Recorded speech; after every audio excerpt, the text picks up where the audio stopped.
Hello everyone, and welcome to this oral presentation on barriers for treatment and coping with alcohol use disorders, a consumer's perspective. Your presenter will be Dr. Anya Bischoff from the University of Lubeck. My name is Paul Miki Carvalho. I will be your host.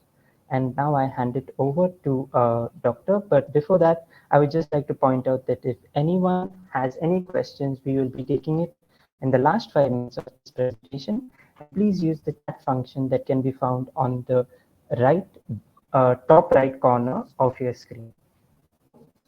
Go ahead, Doctor. I'll just be sharing my screen. Yes.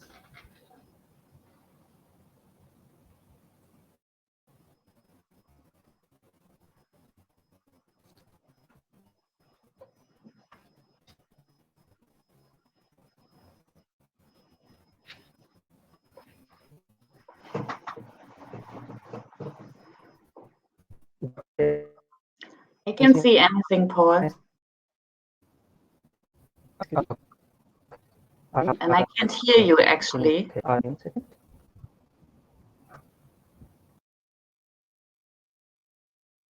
Now.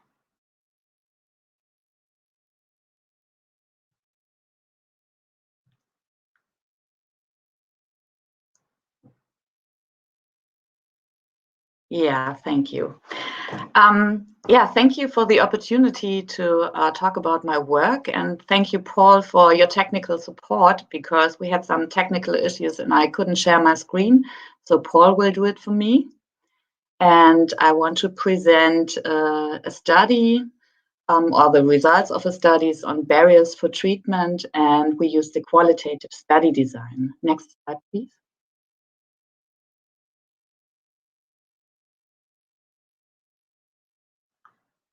Yeah, before I start, I don't have any conflict of interest. The study I'm presenting was funded by the German Pension Fund. Next slide.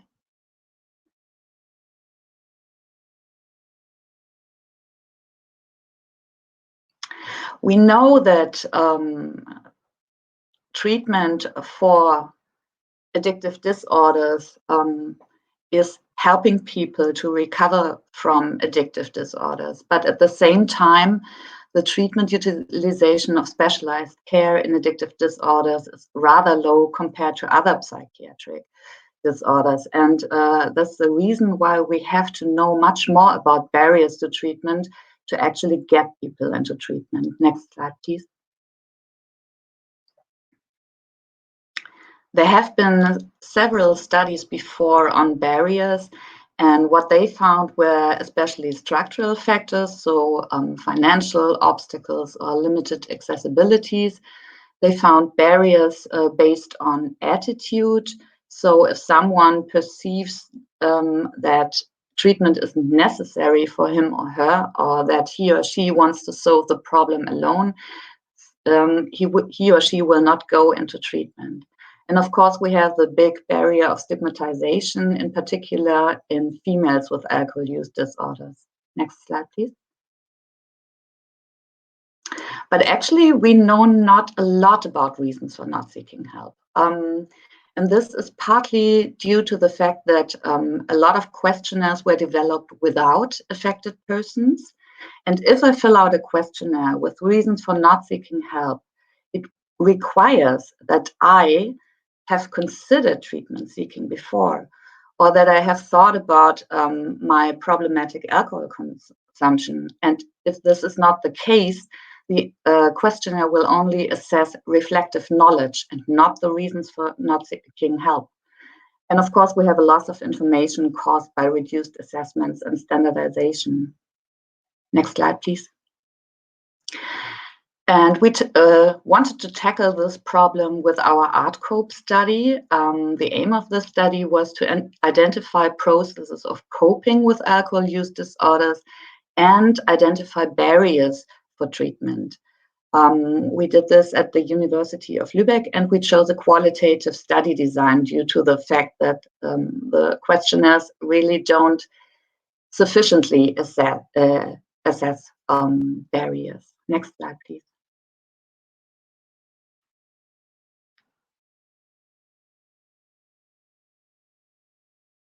Next slide, please.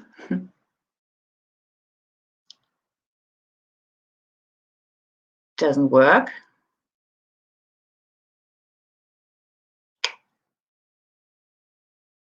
Paul, can you hear me?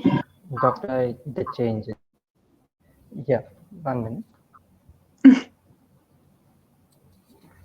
seems to be some technical issues.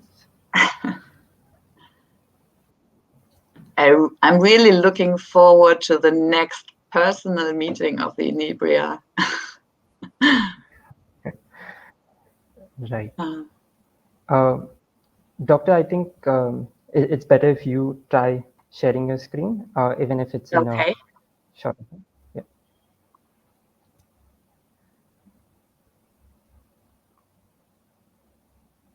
Okay. I'm not sure if this will work. Can you see my slides? So I request the participants to please click on the full screen button on the top right corner of the screen. Yes, I did. Yes. Okay.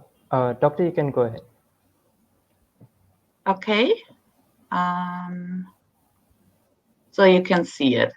I cannot switch into presentation mode, obviously. So I'm trying to do this. I hope you can all see my slides. So here we are. We wanted a sample of individuals with a moderate to severe alcohol use disorders, which meant that we chose people with an audit score of at least 20 points. And we wanted individuals with and without treatment utilization. For the recruitment, we used the mixed methods design. So we systematically screened in general practices in hospitals. And the second approach was a theoretical sampling approach. So we recruited in several health facilities, for example, health services which conducted medical psychological assessment for regaining the driving license, which was lost due to alcohol, and social psychiatric services, pancreas outpatient clinics, and so on. So we had a final sample of 27 individuals. Doctor, Yeah. can you give me 1 second? Can you stop sharing your screen because it appears that they cannot see the changes in your slide. Okay. So let me share the screen again. Yes. Okay. Sorry, audience. It is quite complicated.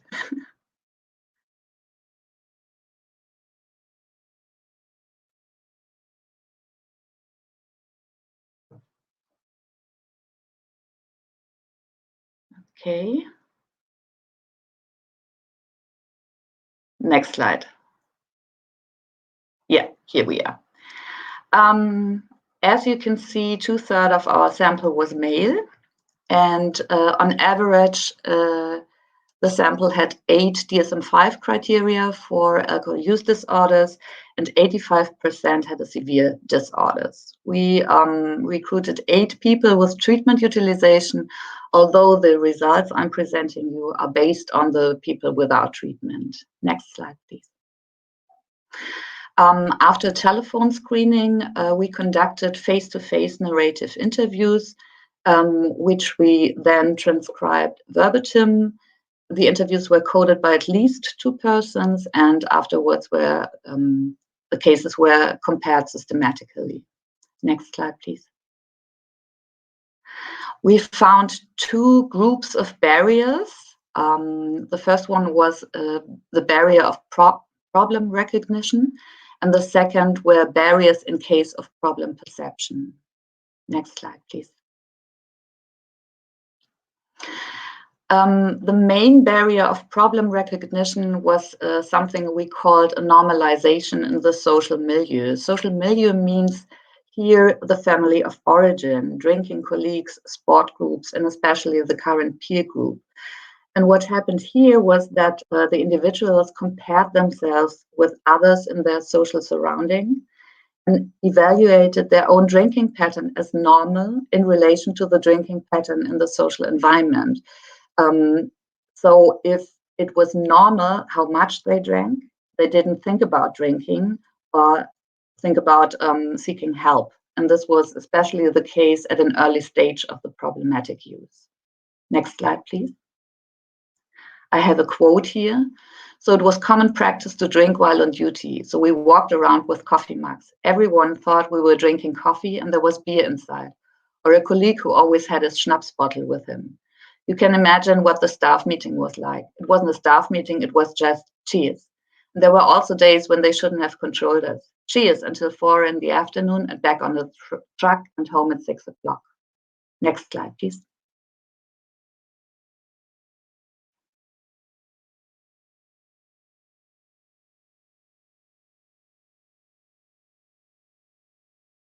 Paul? Yeah. The next barrier we found, especially in male participants, was the impression of being in control of life. So if someone perceived himself as functioning in everyday life, so he had a job, he had a home, he had a family, he could care for all the things he had to do, then he didn't think about seeking treatment or thinking about having an alcohol problem. Quote here, but it didn't see, whoop, not so fast, please, thanks. But I didn't see that as a problem because I haven't been drunk at work. Now the next slide, please. Some people temporarily reduce the alcohol consumption as a reassurance that everything is under control.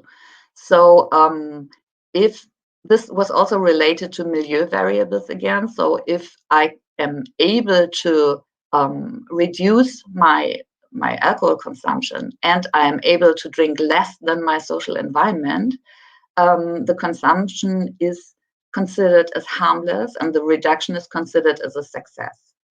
Here a quote again from someone who actually drank 3 bottles of schnapps before he reduced, and he was also drunk at the interview. So now I drink maybe 10 beers per day and no spirits anymore. I drink Pfeffi, which is a peppermint schnapps, from time to time, and the bottle lasts 3 or 4 days. Next slide, please. A lot of individuals also perceive their alcohol consumption not as a primary problem. They reported comorbid diseases, stress, other psychosocial problems, or a lack of social participation, and alcohol served as a coping strategy with a so-called primary problem. And even if the alcohol consumption had negative effects on their lives, these effects were attributed to the other problems, which of course means a reduction of cognitive dissonance. A quote again, I don't have a problem with alcohol. I do, but it's still hard for me to admit that. I don't have a physical addiction, I'd say. I also don't know how that would express itself, but a mental, a psychological, because that has always brought me down a bit. Actually, I'm always relaxed and calm, but there's a nice quote from a movie. I have a clown who shits between my synapses. That brings stupid thoughts in there, and somehow I don't get that turned off, but with alcohol, I do. Interestingly, this participant only drank on work days, never on weekends, because he perceived work as big stress. Next slide, please.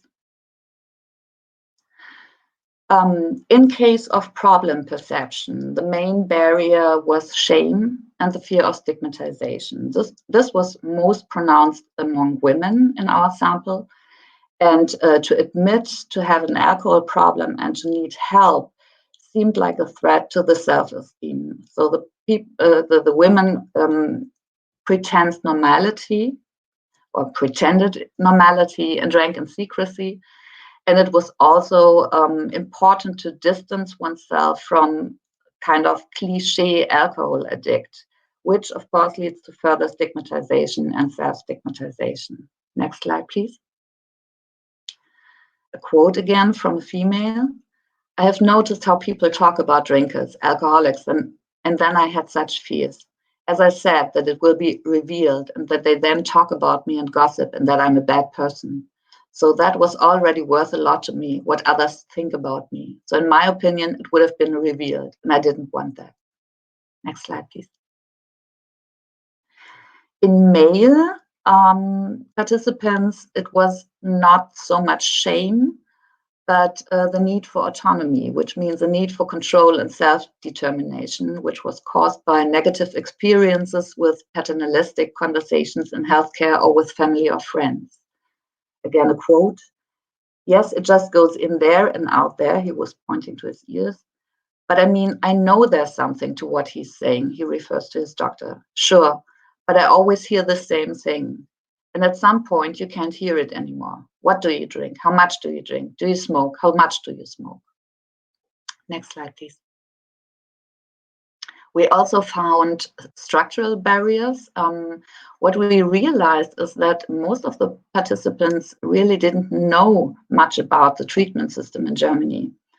And the few things they knew, they perceived as lengthy and high threshold. And they had the feeling that the treatment offers do not meet their own needs. For example, if they had pets to care for, children, and a lot of them also feared to lose their job if they are away from the job for such a long time. You have to know that rehabilitation for alcohol use disorder lasts 3 months in Germany.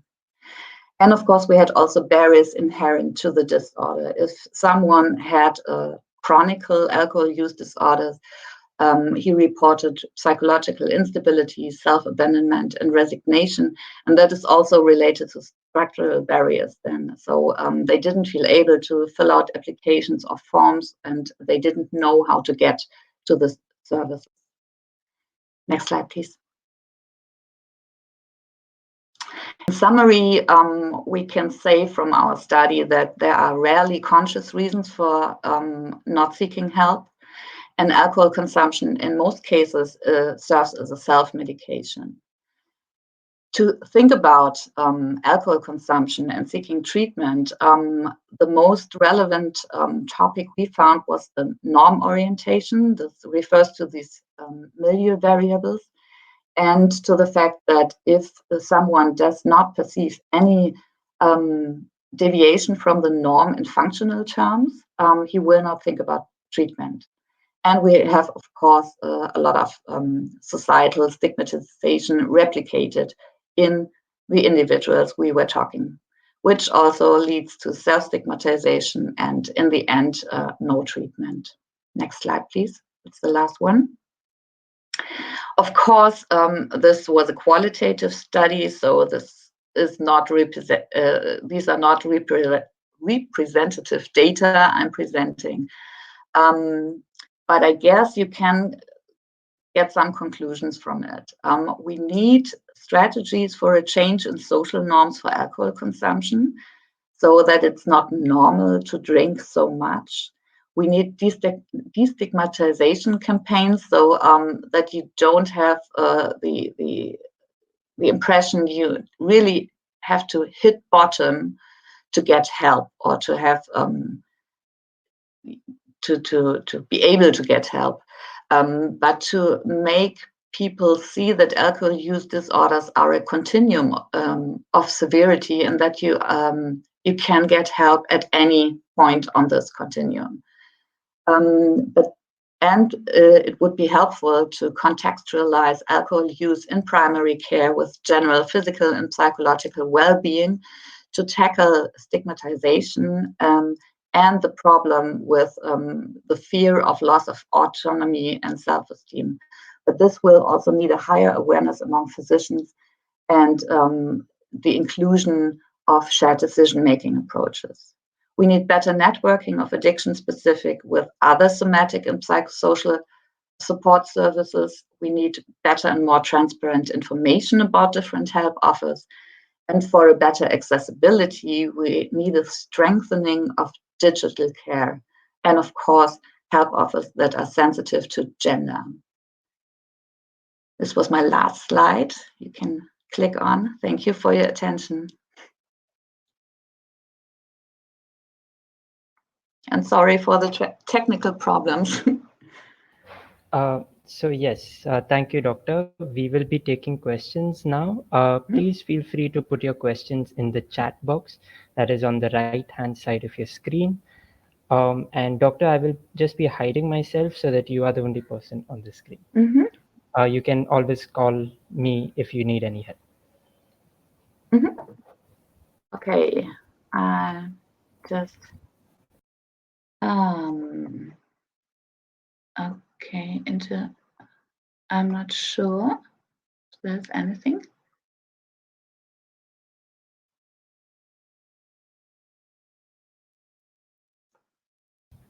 So, doctor, I think it's in the question and answer section. Okay. So, can you go to the section just next to? Yes. Richard, hi, Richard.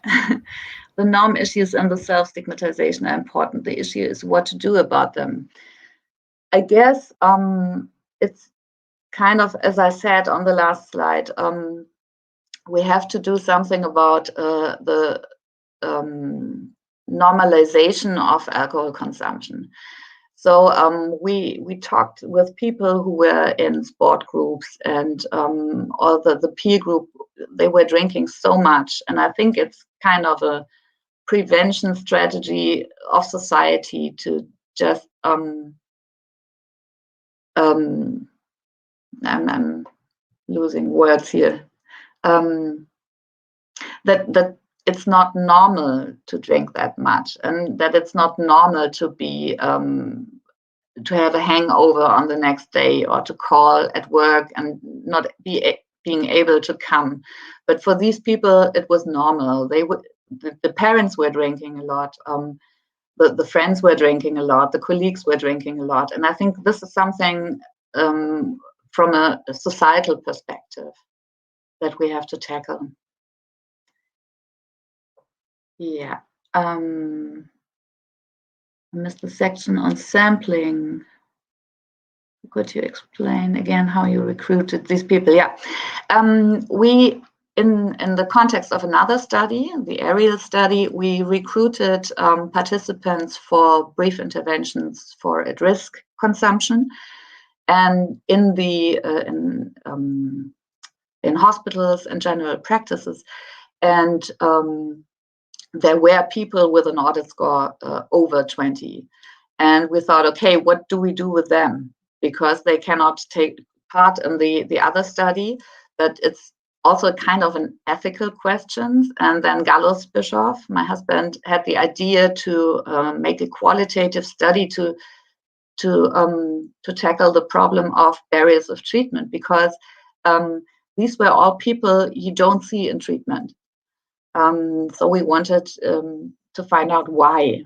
And the second thing, the interesting thing about this was also we had 39 informed consents from these people. And the AUD study started a lot later, 1.5 years later. And we couldn't find a lot of these people.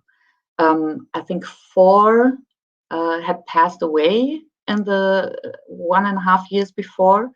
There were people we couldn't reach because they had no valid address, no valid telephone number, which kind of is a hint on how severe the disorder is. And then we wanted to recruit in other facilities, for example, in a day clinic for depression, because normally people don't really talk about their alcohol consumption, and we wanted to use other recruitment strategies to find people who could talk about it. Sorry for my English.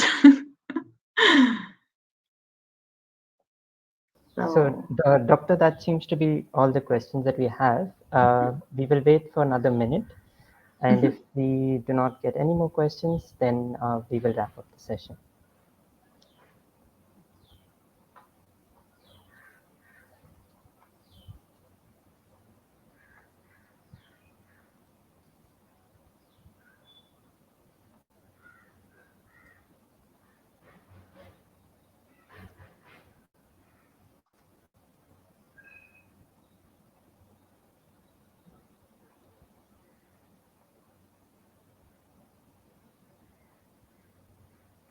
Thanks, Richard.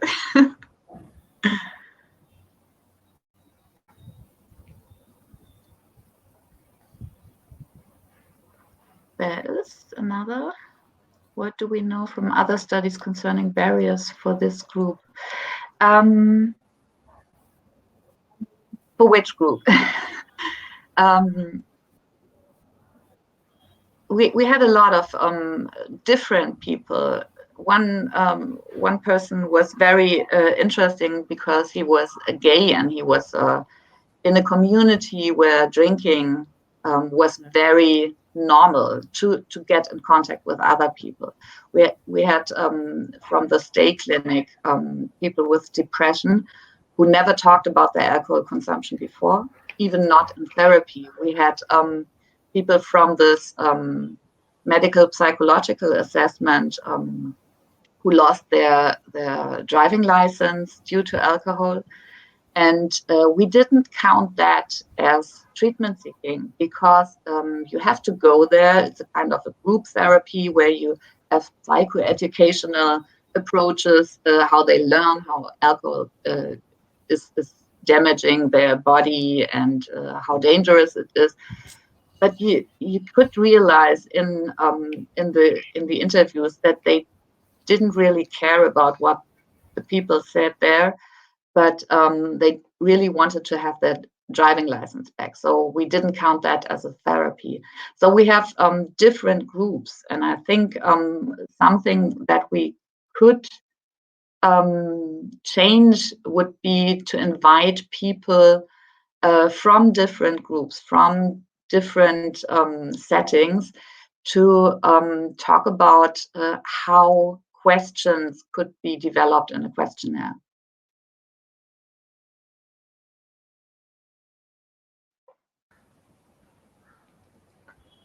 Okay, I think our time is up. Yes. So thank you, Doctor, for that presentation, and thank you, participants, for bearing with us with that please feel free to move to the next presentation and to next presentation. And thank you for joining us on the presentation. Yeah, and thank you, Paul, for your great support here. This was very helpful. Bye. See you all. Bye.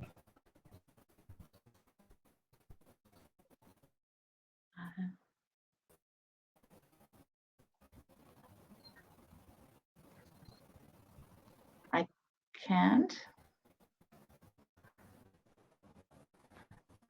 Yeah, Doctor, I'm trying to end the session, but yeah.